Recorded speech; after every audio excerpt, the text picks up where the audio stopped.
You're going to be blessed today. We're so glad for every one of you who have joined us, and for a very special treat today with our guest.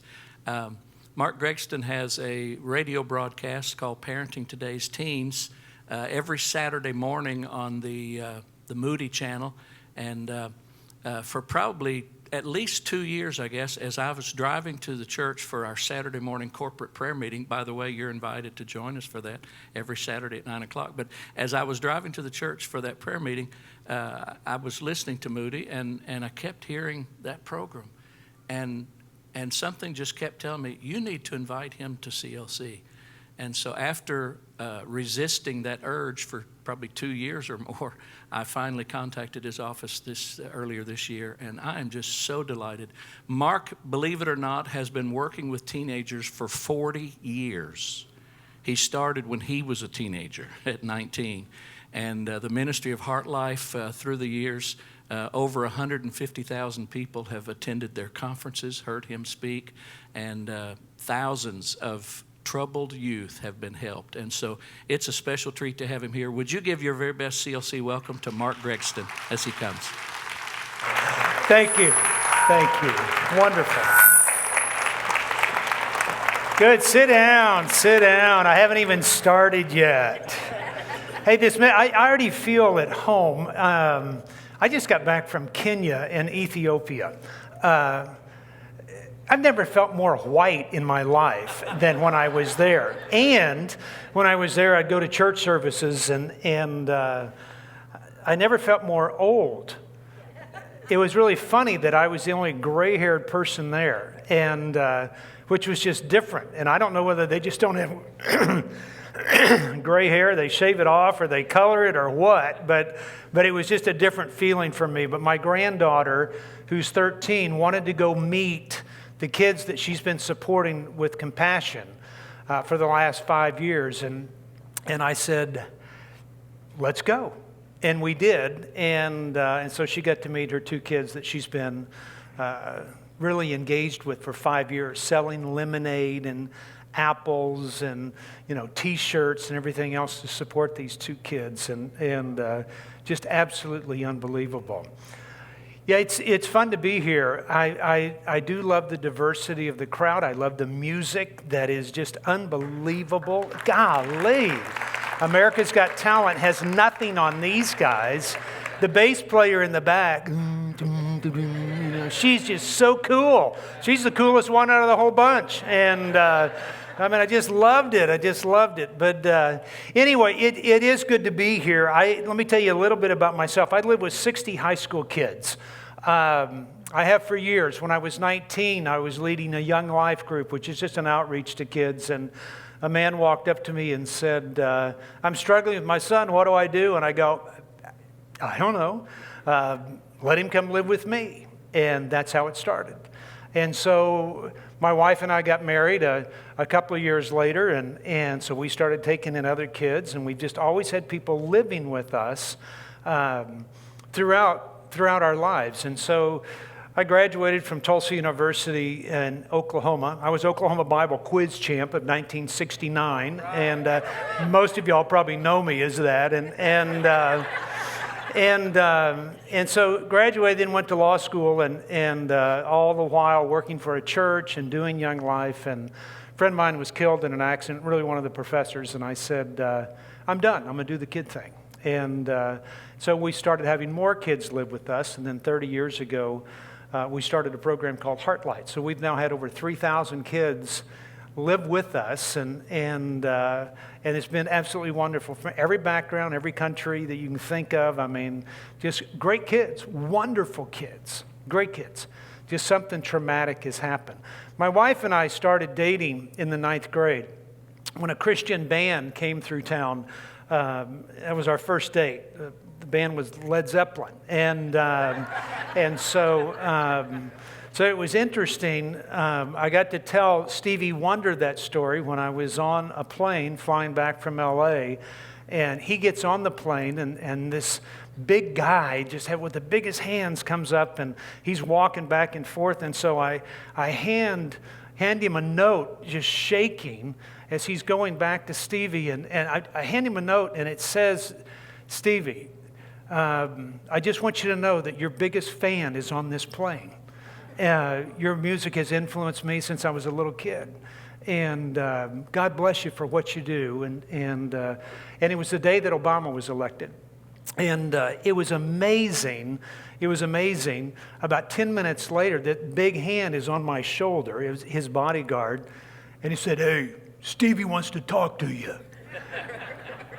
And I go back, and Stevie grabs me, pulls me in, and we start talking. And I don't even know about what, about everything. But he said, "Tell me about your wife." And so I told him the Led Zeppelin story. And he goes, "You didn't come to my concert?" You know, and so it's kind of a different thing. And so we get off the plane, and he comes up, and one of the gals that was with him said, "Would you like a picture with him?" And I said, "Well, is the Pope Catholic?" And I said, "Well, sure I would." And so she says, "Hey, you want to take one picture?" And he goes, "Is it Mark?" And yeah, I should show the picture. And is it Mark? And he goes, "Yeah." And he goes, "Come on, one picture." And we do that. It's amazing to me how when you're blinded by different things, you don't see what everybody else sees, but you end up seeing the heart of people. And I have been touched throughout my life. I was raised in New Orleans, and you get a different life in New Orleans a little bit. Anybody here from New Orleans? A little bit different. And so I have gone through life with this idea that every kid that I meet, regardless of color and background and where they're from and it doesn't really matter. Nothing matters. And so what we've done is spend a lot of time just loving on people. And so if anybody asks, "What have you done?" we just loved on people. Where are they from? It doesn't matter. What color are they? I really don't care. I don't even see it. It's those kind of things. And so throughout the years, it's been amazing to me. It's just been amazing to me the number of kids that we've dealt with and what we've learned through those years. Little did I know that God had us in an opportunity to teach us more and more about people and kids and how to engage and how to offer them something that they're not getting anywhere else and how to go deeper with them in such a way, not only leading them to Christ, that's not the main purpose, but to love them dearly, believing, as James Taylor said, that unconditional love over a period of time will warm any heart, And so anyway, as I've gotten a little bit older, it's funny to me. I mean, we were in the green room back here, and he's buttoning I said, "Here's two old guys sitting here trying to button my collar." And I thought, I have gotten a little bit older. And when I was in my 20s, I wanted to write a book. And I really thought, there was a book that was written when I was in my 20s called "I'm Okay, You're Okay." I wanted to write a book called "I'm Okay, You're Not." And then when I turned 40, I wanted to write a book called "I'm Not Okay, and You're Not Either." And then when I turned 50, it was "I'm Not Okay and I Don't Care Anymore." And I've just kind of gotten to that point where I don't care. I know you're looking at me going, "There's nobody else that looks like him in this room." Does anybody else have cowboy boots on? Anybody? Yeah, people got jeans on. I know that. You're looking at me. I know that my hairstyle's like 1,000,000,000 years old. I got a letter not long ago. It said, "Dear Mark, please send us back our mustache. Signed 1880. I get it. But you know what? I don't care. I really don't. I've just gotten to that age where I don't care. And so it was funny. I was in Portland, Oregon, the marijuana capital of the world, and I was finishing up a series of talks around the country. Around the state, and I got to the airport. It must have been like 6 o'clock in the morning, and I'm sitting there just worn out. It was on my birthday when I turned 64, and I'm just sitting there going, I'm tired. I'm getting tired. And I sat down, and I already checked my baggage and dropped off the car, and I'm just sitting there just kind of waving my jacket. It was a humid day, and I'm going, maybe I am getting old. Maybe my wife is saying, "You need to slow down a little bit." And I sat there and I thought, I'm tired. I'm just tired. All of a sudden, this little girl walks by, about 23 years old. She walks by, and she just looks at me and gives me that look. And I thought, well, maybe I still got it. And maybe I still got it, and I'm sitting there going, how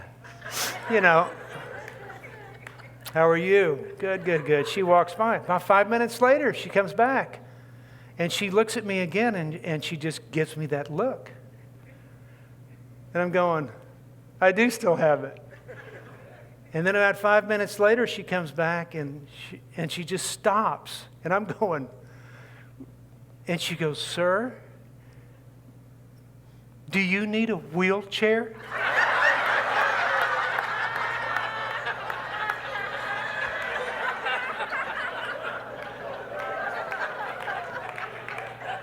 I mean, you can just hear planes going, they say that and I found this out in Ethiopia, really, that the glory of old men is gray hair. And I feel like I have earned every one of them. I used to pluck out all the gray hairs. Now I pluck out all the black ones, just to get rid of them because I realize it's been amazing to me that when I was a youth guy at a church, that I thought when I turned 30 that was going to be over, that I wouldn't have any more influence on kids. And then I thought, well, when I turned 40, because it's not going to work anymore. Then I thought when I turned 50, and then when I turned 60, what I found is this: more kids want to spend time with me today than they ever have. And I think it's because of safety. They feel safe. The other part of it is there's a great sense of that they want wisdom. And they're looking for wisdom in life. And so that'll come up just a little bit later as we talk about it. Let me read a scripture to you, and they're going to put it up on the screen here. It's 1 Thessalonians 2. Did y'all read scripture here? Oh, that's good. That's good. It's one of those kind of churches. That's good. If I had to boil down my life, I think I'd boil it down to this scripture. And because it just means something to me. It's 1 Thessalonians 2, 5 through 12. And it says this: for we never came to you with flattering speech, as you know, nor with a pretext for greed. God is our witness, and nor did we seek glory from men, either from you or from others, even though as apostles of Christ, we could have asserted our authority. Here's the key point: but we proved to be gentle among you, as a nursing mother tenderly cares for her own children. Here's another point: and having thus a fond affection for you, we were well pleased to share with you not only the gospel, but our lives as well, because you had become very dear to us. For you recall, brethren, our labor and hardship, how working day and night to not be a burden to any of you, we proclaim to you the gospel of God. And you are our witnesses, and so is God, how devoutly and uprightly and blamelessly we behave toward you. Just as you know how we were exhorting and imploring and encouraging, which is really kind of warning, appealing, and inspiring you to, each one of you as a father would his own children, so that you may walk in a manner that's worthy of God, who calls you into his own kingdom and glory. And the point of it is this, truly the point of it is this, that it's all about relationships. What I've learned after doing this for 40 plus years is that it's all about relationships. People change because of relationships. People move toward God. If they get a taste of the character of God through you, then they'll long for a real relationship with him. It's all about relationships. When you boil it all down, it's all about relationships. And that is so key, that is more important sometimes than the message that we have. This is the way we love people, because that message, when the word becomes flesh and dwells in us, that it is spoken out. That, it's out of the abundance of the heart the mouth speaks. But what happens true is that we become flesh. The word becomes flesh in us to be that beacon of light to other people that are around us. And it's how we love them first that makes them attractive to who we are and what we have and what we possess and what we want to share with them. And so my focus has always been dealing with kids. I never wanted to do radio. I never did. I thought it was a bad idea. I never wanted to write books. Somebody came to me and said, do you want to write a book? And I go, I don't even read books. I dropped out of law school because they wanted me to read. And I go, I can't do that. I could lie really well, but is anybody here a lawyer? I'm sorry. But there's a part of it I can't read. I just can't do it. But I can write books. And so I've never wanted to do those things. What I wanted to do more than anything else is just help kids. I've never really wanted to travel and spend 200 nights on the road. I never really wanted to have 6 million miles on American Airlines. That wasn't the intent. But I've always wanted to help parents so that they would do a better job with their kids and offer them something. So I want to divide it up just a little bit. How many of y'all have preteens? How many of y'all have preteens here? I want to give you a little bit of just an idea and a couple of thoughts here. And the first word I want you to remember is pour, not P-O-O-R, but P-O-U-R, is pour your life into your kids. And if you're like me, during the time that I had younger kids, when my kids, because I've got a daughter that's 42 and a son that's 38, But I would tell you, pour your life into your kids. I was so busy helping everybody else that I forgot about my own children. And so what happened is that they went through life without a dad because he was involved with everybody else. And I've seen that I've needed to maybe spend more time. Even my daughter makes comments now, I want to spend time with my kids like you didn't spend time with us. And even though they're doing well and great and all that stuff, there's still a part of it that I encourage people, pour your life into your kids. And know this, that when your child turns 12 and 13 years old, that life is going to shift for them, and you will have to shift your parenting style. What used to work isn't going to work any longer because you've been spending time pleasing them, which we do the first 6 years of their life. Then we spend the next few years protecting them all the time. And then we keep providing for them, and we forget to change our parenting style and move to preparing them. You can either raise your kids to live in a zoo, or you can train them how to survive in the jungle. And so I would tell you, you've got to make the shift. It's just like this. Every one of you know this. Every one of you know this.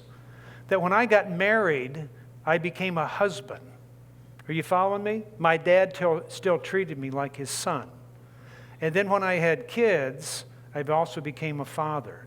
And then when my brother had kids, I also became an uncle. I also became a grandfather when my kids had. So I'm doing different roles. Sure. My dad chose to continue to treat me just as a son. And you know what it did? It moved us apart from each other. And so the same way, if you treat your kids the same way you did during the early stages of life, 1 through 12 years old, if you treat them the same way during their adolescent years, you will lose them. You will lose them. And I say that because this is the core, and we'll spend a lot of time talking about it tonight, that this is the core that most parents don't get. They go, wait a minute, I'm doing a great job. I'm doing a wonderful job. Look, they give me coffee mugs that say world's greatest mom and world's greatest dad. And I got T-shirts and everything else. And then they get to age 11 and 12 and pretty much the kids are going, and going, forget that. And it's because we need to shift. So I'm going to tell you this, that you need to pour your life into your kids, but know that a time is coming that the needs of your child will change, and you must add some more parenting tools to your parenting toolbox, or you will lose your kids. Are you following me so far? Okay. How many of y'all have teens? How many of you parents have teens? What is all the rest of them out having a wine tasting somewhere? Or sleeping because it was a hard night last night? I would tell you this, that your kids want wisdom. They do not want more information. We are bombarded with information. When you and I grew up, information turned over, doubled every 13 years. Do you know how quickly it doubles now? Every hour and a half. Next year it'll be instantaneous. Your kids are bombarded, absolutely bombarded with information.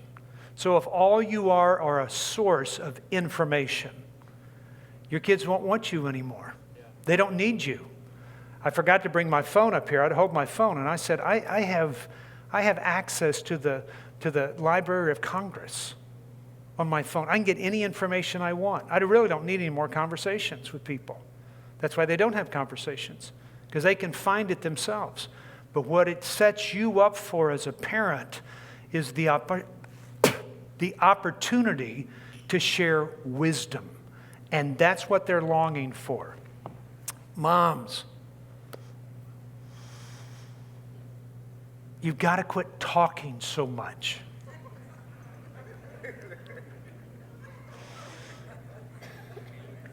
Yeah. Did you hear that? Somebody goes, can you repeat that?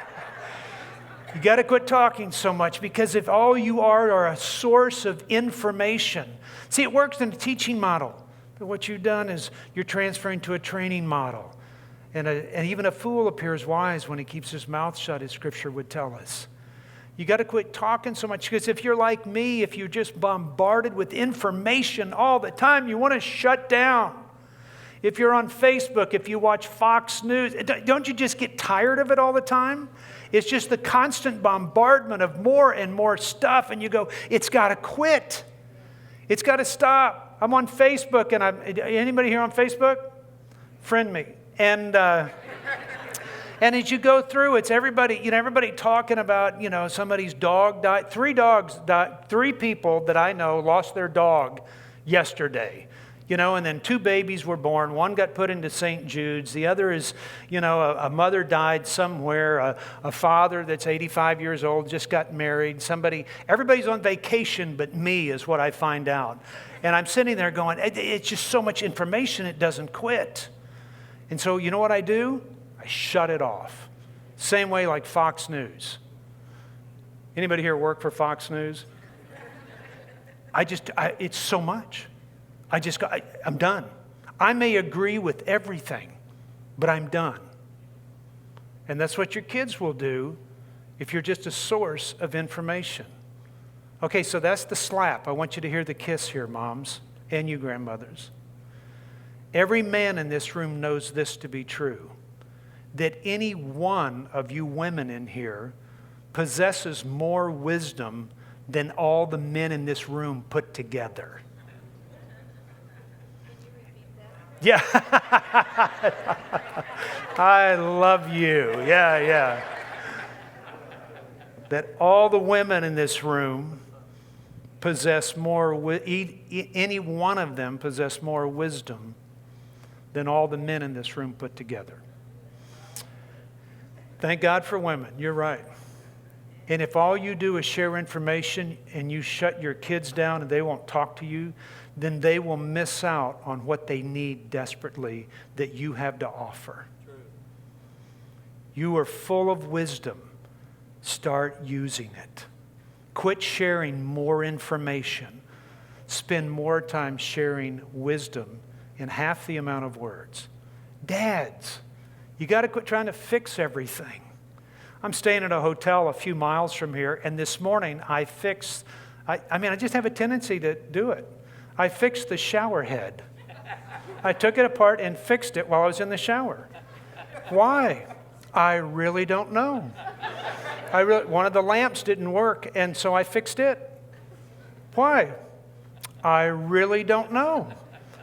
Because I'm made that way. But if I'm always trying to fix everything all the time, really what I'm doing to my kids is reminding them that they're broken. And you're not going to be fixed this side of heaven. Matter of fact, I want to share things that maybe show that I'm not fixed. People are more attracted to me not because I write books or I'm on radio or TV or the Hallmark Channel or all that stuff. They're more attracted to me because when I tell them that my wife and I went through counseling, that she was sexually abused, can't breathe out of the left side of my nose because the raising that I had within our home, that my son went through a crazy affair and married a gal and divorced. Well, he divorced one first, then married the other one. That my daughter went to Baylor University and cheered there and wrestled with an eating disorder. Those are the things that people are attracted to. It's not my perfections. It's my imperfections. So when you're always trying to fix everybody, then what you're doing is pushing them away because nobody wants to be reminded that they're broken. They're more attracted to your imperfections during the teen years than your perfections. Are you following me? Yeah. So dads, you can stop. You can stop. Your nature, you have a tendency to fix things as much as women have a tendency to talk. And it's equal fault. And I'm glad it's that way. I'm glad I want to fix things because it makes me successful doing things. And I'm glad women want to talk because I love talking to my wife. I love it. But I'm just telling you, in regards to a relationship with your teens, you've got to be careful because it's a time that you could lose them in a heartbeat. Are you following me so far? How many of y'all are grandparents? Oh, I love it. Aren't grandkids great? They're a reward for not killing your own kids. You know? My daughter came up to me and goes, Dad, it's almost like you like them more than us. And she goes, no, Dad, I'm serious. She goes, what do you think? I go, well, it's true. I do like them better than you. Well, and she goes, is that why you don't invite us on stuff? No, I want to go with the grandkids. I don't want to go with you. I had enough time with you. I want to spend more time with my grandkids, you know. But it's amazing to me that as a grandparent, it's not the same role as a parent. You're not a parent on steroids, okay? You know, the neat thing about being a grandparent is I don't have to deal with the rules. And every time I see my grandkids, I don't correct them. I don't tell them where they're wrong. I don't tell them that they don't look right, that they didn't park in the right space, that they didn't mow the grass, whatever it is. I don't tell them any of that stuff. I try to provide a place of rest, a place that they can come to and feel encouraged and feel a part of our family where they're not going to be judged. I'm not going to just use them as an opportunity to share my opinion because nobody else listens to me anymore. Scripture says that a fool delights in airing his opinion. Yeah. So I stop. And what I learn to do is listen. And it's completely different. It's just different. You know, I would tell you this, and you're aware of this, and people go, I can't believe he said that. The Black Lives Matter thing. And I grew up in New Orleans. I was told that the black and white thing, it's never been a deal for me. I was told to never hang out with Catholics. Are you following me? I love the Pope. You know, I went to Italy and I was in the Basilica and I went, forgive me for having that all my life. But I was told to never hang out with Catholics because the Catholics went to another school and all the rest of us went to a public school. And so it was just different. But I know this. I mean, I had a racist grandmother that was just unbelievably just like this all the time. Drove me nuts. The only thing I remember about her is everything negative. Everything negative. And when she came to my wedding, a black guy was my best man, and he wrote a book called Once Upon a Time When I Was Colored, a guy named Cliff Talbert, and which was a Pulitzer Prize nominee. But I never realized when I took his wife's hand and walked up to my grandmother and said, I want you to meet Jan, my grandmother almost passed out. Literally. And I thought, how deep does this run? So the black-white thing's never been a deal for me. And even though I was raised in the South. And I know that every black kid that I know is scared to death when they get pulled over by a cop. And that's no negative reflection on any policeman. Please hear that. But I know they're scared to death. I get it. It just is that way. And so how the community responded was they said, Black Lives Matter. And I think they do. And so what was the response? Well, all lives matter. Well, blue lives matter. Well, that would be about as sensible as when a young lady comes up to me and says, I was raped in the 9th grade, that I go, well, hon, a lot of people were raped in the 9th grade. Yeah. Or when my wife finally told me that she was sexually abused for 7 years by a grandfather, well, hon, a lot of people were abused by the grandfather. See what happens? Yeah. And so what happened is that somebody's saying, we matter, and nobody was listening. And so when people don't listen, and this is what your kids will do, when they don't listen, then they'll start acting out. They'll start screaming. They'll start doing stupid things to get the attention to say, will somebody just pay attention to me? Are you following me? Yes, sir. Now broaden that to a whole generation of kids. If you're on Facebook, Snapchat, Instagram, it's kids going this, will somebody just look at me? Will somebody just listen to me? You're right. And so the thing is, grandparents, you got to listen. Parents, you got to listen. You grandparents have the opportunity to give perspective. Perspective is key.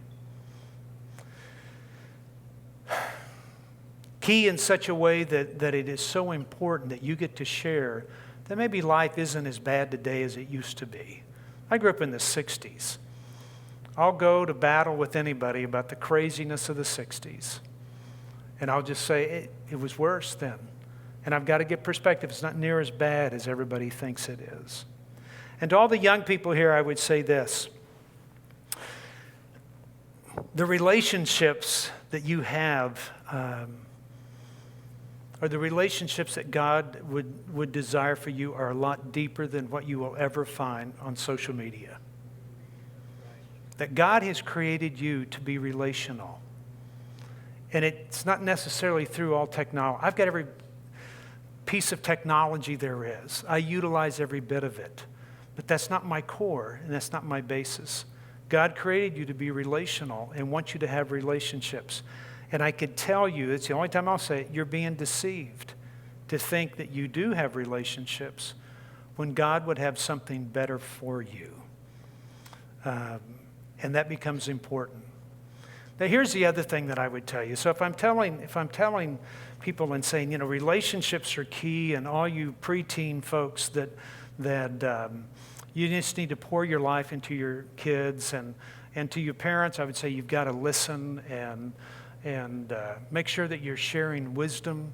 To grandparents, you've got to give a perspective. I would tell everybody that you just need to lighten up a little bit. Lighten up. Yeah. If you're not laughing, you know what I enjoyed so much about everybody up here was the smiles on their face. And the bass player. I want to meet her. She's so cool. But laughter is another form of worship. And there's something about lightening up that is so important because we take everything so seriously. No wonder our kids are leaving the church because we don't laugh enough. We don't have fun enough. 80% of kids are leaving the church. They come back when they're 28 and 29. They take a hiatus. But I'm going, it's because we're not listening to what they need. And they live in a life that I think is somewhat boring. So there's something about lightening up a little bit. And I've got to tell you this story. We used to record at Moody Radio. It's downtown on LaSalle Street at Moody Bible. And when we kicked off our radio programs, we tried to get on every radio station there was. Does anybody here work for Moody? Good. And we tried to get on, it's great people. And we tried to get on every radio station there was. We're now on about 1,800 stations around the country and about 1,000 country stations, and all with the intent of helping parents and helping parents understand how you engage with kids and how you engage with them differently today than you did even 5 or 6 years ago. And so we went to Moody and said, would you want to carry our program? And they had never seen a guy that looks like me and with a 1880 mustache and boots made out of fish and jeans. And they said, well, why don't we just test him? And so Moody said, why don't you come in on a Tuesday morning and we'll do a drive time show where we will talk to Mark for an hour, and then we'll allow people to call in and ask him questions. Okay, you following me so far? So here we are sitting in the studio, and on the other side of the glass are all the executives from Moody listening to the radio deal, all of our people from LA and Nashville and Longview, Texas that are coming in to help us produce the thing. They're on the other side of glass, and everybody's just sitting there, just drinking coffee, like this, and just having a little bit of coffee. And they're listening to the whole show. What you have to know is the day beforehand, there was a news report that came out about a pastor that was somewhere in the West that was having a homosexual relationship with somebody, yet he was preaching all the time anti-homosexual. Are you following me so far? And so he's just anti, and yet he'd go have this relationship with this man, then come back and just yell and scream. But so finally the man where he'd go see came out and said, this is what's happening. They defrocked the pastor. They kicked him out of the church. He almost lost his family. It became a mess.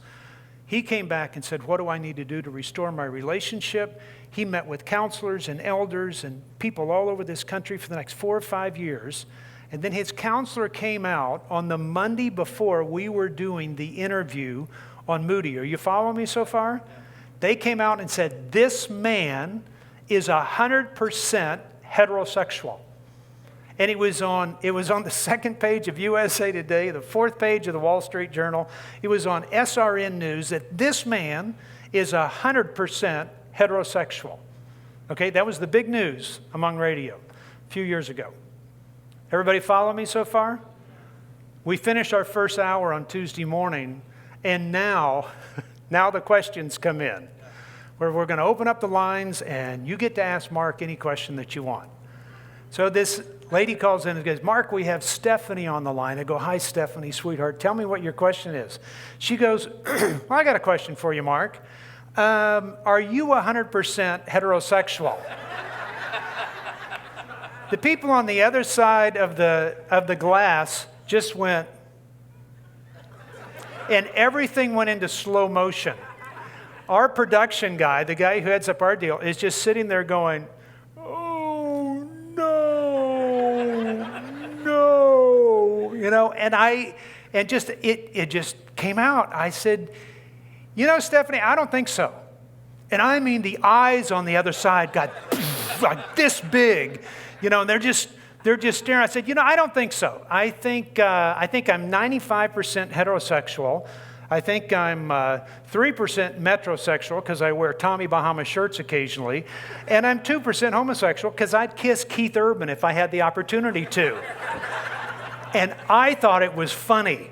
I thought, how did I come up with that? Just like that. And the next thing you heard was, and the weather in Chicago is, and they immediately took it off the air. And so this guy in another room is now doing the weather. And the guy who is in charge of Moody is just knocking on the window. And he goes, you can't say that. You cannot say that. This is live radio. You cannot say that.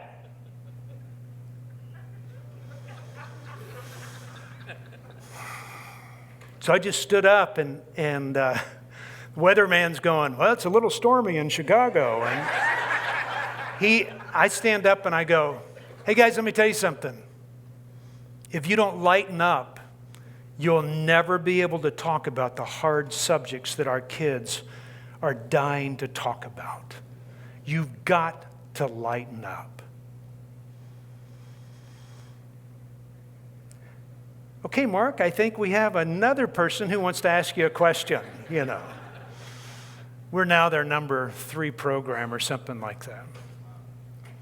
Now, it's amazing to me that a few weeks later, after that, I was down in Duck Dynasty land in Minden, Louisiana, and I told that story, and an elderly woman came up to me, and she said, we haven't laughed like that in 35 years. And then another man came up to me and said, Mark, I found this. You can always throw a bigger rock if it's wrapped in humor. Quit being so serious. Lighten up. If we could approach the challenges in life like the smiles on the faces that I saw this morning and with the intensity of the bass player. If we can approach it that way, then people will listen. Then people will listen. Okay, I got to tell you the tail end of this story. We're down in Leapers Fork, Tennessee, right outside of Franklin, Tennessee. We're recording at a guy named Michael Card's studio, and we decided to take a break, and so we go get a sandwich at this local sandwich shop.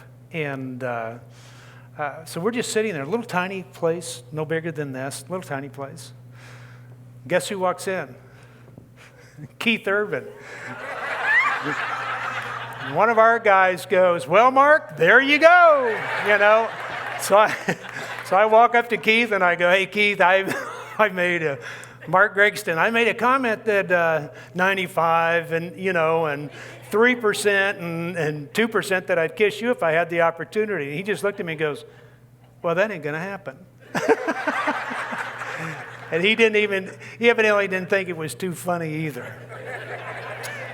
Folks, the role that God has placed you in as a parent, as a grandparent, whatever it is, God in His sovereignty has placed you there for a reason. Whatever challenges you're going through, difficulties and hardships, He's placed that within your family because He knew that you would be able to take care of it. God in His sovereignty has not forgotten about you. He has not missed something. He is not, whatever it is, He is capable. We sing about it in all these songs. So take advantage of the opportunity that you have. Learn to engage differently, to take all that wisdom that you've stored up and share it to a generation that desperately, desperately needs you. I'll spend this afternoon, we go from 5 till midnight tonight? Is that 5 until 8, I think, and I just share more and more stuff about how we can better connect with other people. But thank you so much for the opportunity to speak to you this morning.